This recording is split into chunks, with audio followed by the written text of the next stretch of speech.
안녕하세요. 반갑습니다. 유행가 가사 중에 100년도 못 살 것을 1000년을 살 것처럼이란 말이 있습니다. 이 말은 그렇게 오래 사는 것도 아닌데 너무 아둥바둥 살지 말라, 그런 의미 아닐까요? 그런데 한편으로 생각해 보면요, 지금 우리는 100년도 더 살 텐데 오늘 하루만 살 것처럼 사는 경우도 많거든요. 이 말은 그냥 살지 말자는 얘기입니다. 이제 100년이 아니라 그 이상 살 수 있는 세상인데 그냥 하루하루 헛되이 보내지 말자는 얘기죠. 지금 여러분 아시겠지만 IT 정보기술, NT 나노기술, 그리고 BT 바이오 기술에 의해서 지금 우리는 거의 대부분, 특히 이 강의를 듣고 계시는 여러분들은 아마 적어도 135세까지는 사실 것이다. 이건 뭐 제 얘기가 아니라 미래학자들의 얘기거든요.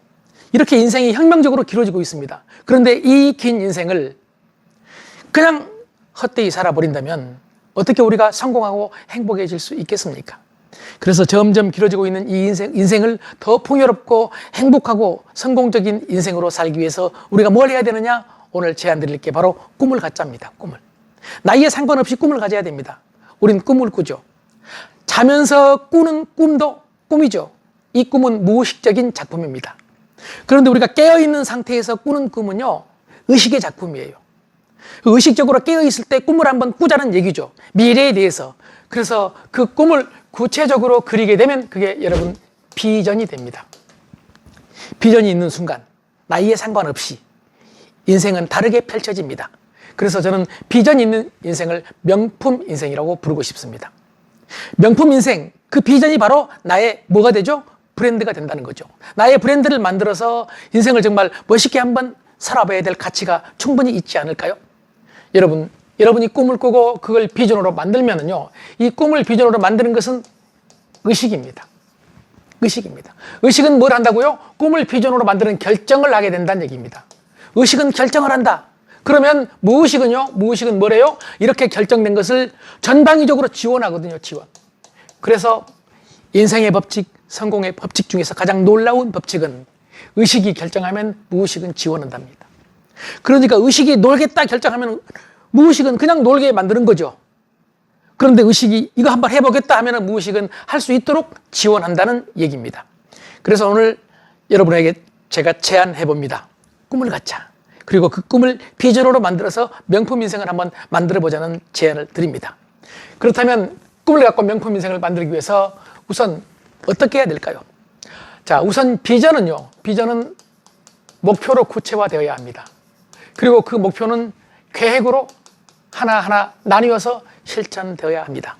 그래서 저는 비전과 목표와 계획을 이렇게 정의해 봅니다. 여러분이 계신 곳에서 창문을 열고 보면 멀리 보이는 곳이 있죠. 멀리 보이는, 아마 그게 산이라고 생각해 보겠습니다. 산. 그 산이 목표입니다. 목표입니다. 그러니까 목표는 현실적으로 눈에 보이는 곳에 있는 거죠. 비전은 어디에 있나요? 비전은 산 너머에 있습니다. 더 쉽게 말하면 마음속에 있는 거죠. 내 가슴 속에 있는 거죠. 내 가슴 속에 내 가슴을 뛰게 하는 바로 그게 비전이란 얘기죠. 그리고 목표는 그 비전을 달성하기 위해서 눈에 보이는 곳에 있는 구체적인 것이죠. 그리고 그 목표를 달성하기 위해서는 하루하루 매일매일의 계획이 필요하다. 이렇게 정리를 해보겠습니다. 자, 그래서 우선요, 비전 있는 인생을 만들려면 어떻게 해야 되느냐? 목표를 가지려면 어떻게 해야 되느냐? 비전에 대해서 확실한 이해를 해야 됩니다. 비전은 뭘 만드느냐? 나의 현재를 결정합니다. 비전이 있으면 현재가 바꿔집니다. 비전에 따라서 현재가 바꿔진다는 얘기죠. 현재의 행동, 현재의 결정이 비전에 따라 바꿔진다는 얘기죠. 그래서 토마스 프레이는 이렇게 말했습니다. 비전은 어디에 있다고요? 먼저 내 가슴속, 내 마음속에 있다는 얘기입니다. 미래는 내 마음속에 뭐로 있느냐? 비전으로 있다. 내 마음속에 지금 비전이 있다는 얘기죠. 보이지 않는 곳에. 토마스 프레이는 구글이 선정한 세계 최고의 미래학자죠. 그래서 그는 이렇게 말합니다. 누구나 비전을 바꾸면 현재의 행동을, 그리고 현재의 결정을 바꿀 수 있다고요. 여러분, 연금술사라는 책 아시죠? 파울로 코엘료. 그는 이렇게 말합니다. 인간은 항상 자기 미래에 맞추어서 살아간다. 자기 미래에 맞추어 살아간다고요. 여러분, 일본에서 가장 부자 우리 제일교파 3세인 소프트뱅크 회장 손정희를 아시죠? 이 손정희 회장은요, 24살 때 회사를 처음 차렸습니다. 아마 PC용 소프트웨어를 만드는 작은 회사를 작은 사무실을 빌려가지고 만들었는데요.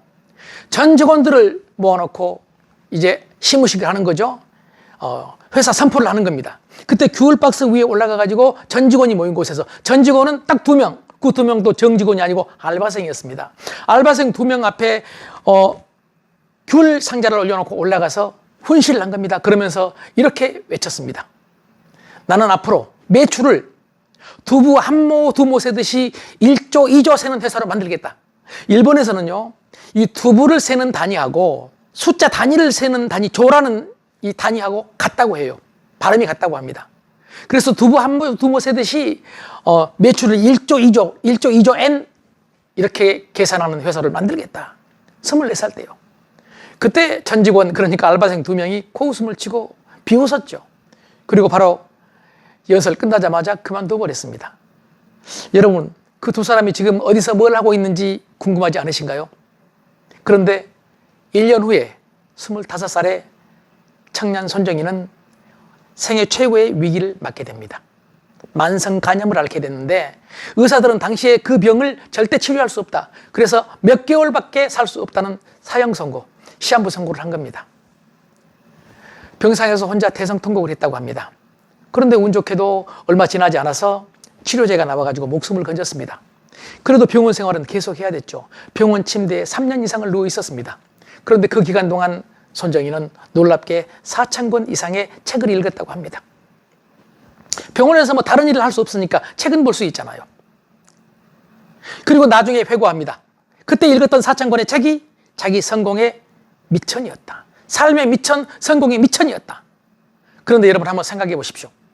손정희가 두부를 한 모 두 모 세듯이 1조 2조 세는 그런 매출의 회사로 키우겠다는 큰 꿈이 없었다면 병원에 누워서 3년 동안 4,000권의 책을 보겠습니까?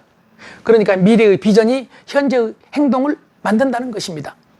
모두가 손정희처럼 될 수는 없지만은요, 우리가 세운 목표가 크건 작건 그 미래의 비전과 미래의 목표를 향해서 현재의 행동을 얼마든지 우리는 바꿀 수 있다. 그런 생각입니다. 두 번째는 목표가 있냐 없냐가 중요합니다. 다시 말해서 목표의 유무입니다. 일단은 어떤 목표가 중요한 게 아니라 목표의 내용이 중요한 게 아니라 목표가 있냐 없냐가 더 중요하다는 얘기죠. 하버드 입학생들을 대상으로 한 조사가 있었습니다. 하버드 입학생은 대부분 여러분 출세가 성공이 보장된다고 생각을 하시죠. 그리고 그 하버드 입학생들은 모두가 뚜렷한 목표가 있었기 때문에 아마 하버드에 입학을 했을 거라고 생각합니다. 그런데요, 그들 중에서 목표가 있었던 사람들, 하버드 입학생 중에 목표가 있었던 사람은 나중에 봤더니 80%가 성공을 했습니다. 거의 성공을 한 거죠.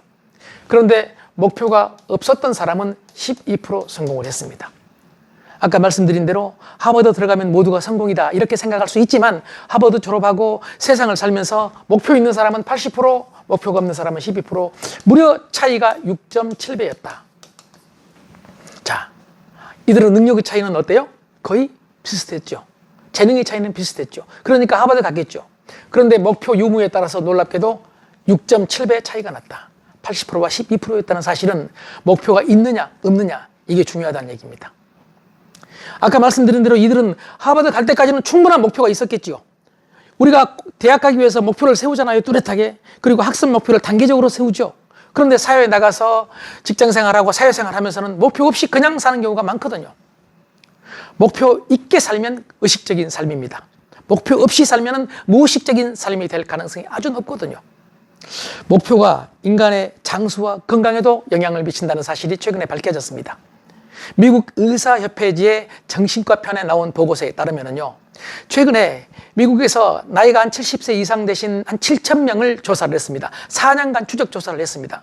그랬더니 놀랍게도 목표가 없는 사람들은요, 목표가 확고한 사람에 비해서 사망할 확률이 4년 만에 무려 2.3배였다. 그러니까 수명에도 영향을 미친다, 건강에도 영향을 미친다는 의미가 아닐까요? 목표의식이 이렇게 중요합니다. 확고한 목표의식을 가지면 더 오래 살 수도 있고 건강할 수도 있다는 얘기죠. 여러분 이런 얘기 들어보셨죠?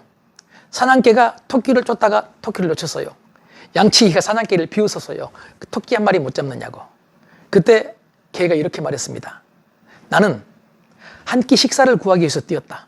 그런데 토끼는 목숨을 구하기 위해서 뛴 거다. 목적의식이 달랐던 것입니다.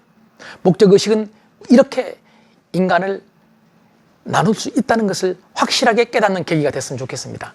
자, 이렇게 비전과 목표의 유무에 대해서 말씀을 드렸고, 이제 마지막으로 목표를 가지면 어떤 일이 벌어지느냐.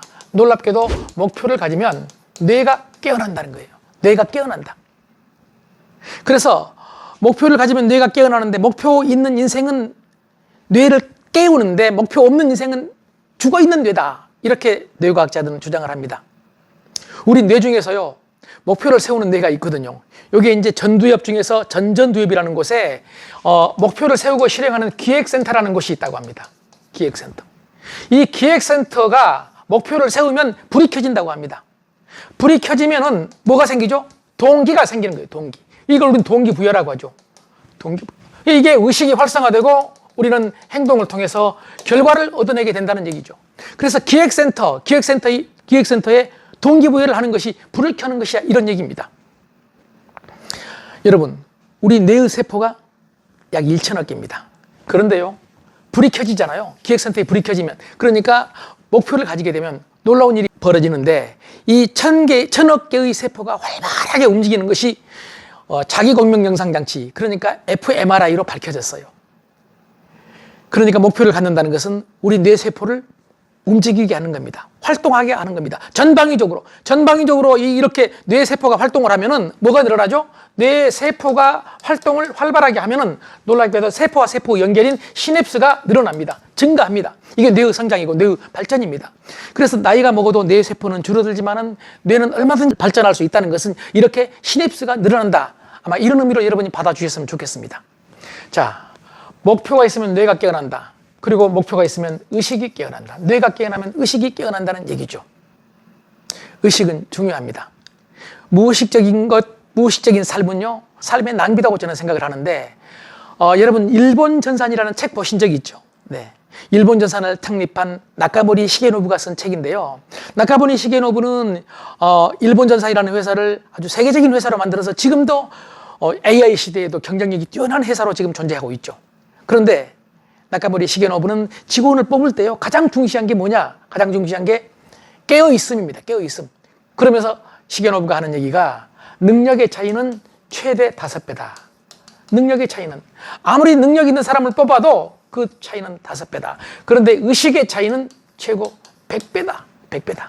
그러니까 의식이 깨어있는 사람을 뽑으면 얼마든지 좀 능력이 부족하더라도 성장시킬 수 있다는 주장을 했습니다. 여러분, 우리 잠재의식 속에 묻혀있는 그 엄청난 자원을 깨어있는 의식으로 뇌를 활동하게 만들어서 만약에 끄집어낼 수 있다면 여러분은 놀라운 성공, 성취를 하실 수 있다고 생각을 합니다. 여러분이 잠재의 능력을 끄집어낼 수 있도록 끊임없이 동기부여를 하겠습니다. 고맙습니다.